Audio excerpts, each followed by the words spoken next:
na nabasag.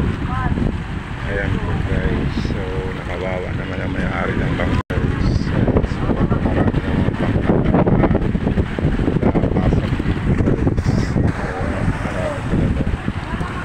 Mahigit mga 10 bangka po itong nalubog at sinira ng alon.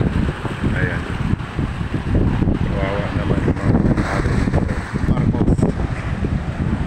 Ayan guys, so shout out po. Ayan, so napakarami talaga ng mga bangka na lubog dahil po sa bagyong yun.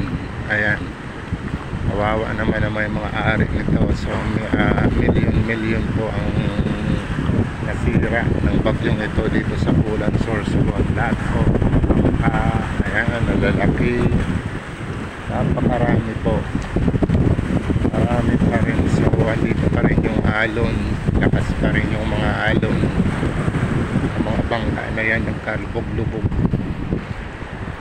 Ayan, napakarami. So mahigit 10 na mga bangka yung nalubog dito guys. Ayan,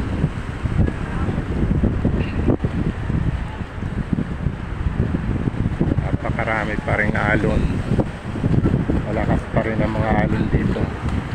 Ito guys sa sa Pier 2 dito sa may Fishport. Dito po sa mga garahe ng mga bangka. Ayan po, nalubog, maraming nalubog, nasira. Ayan po, sira lahat ng mga bangka dito, kung kailangan natira. Ayan po, ayan nyo guys.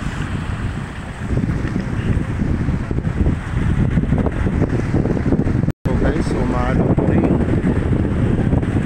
Ayan, nalakas pa rin ang mga alon dito.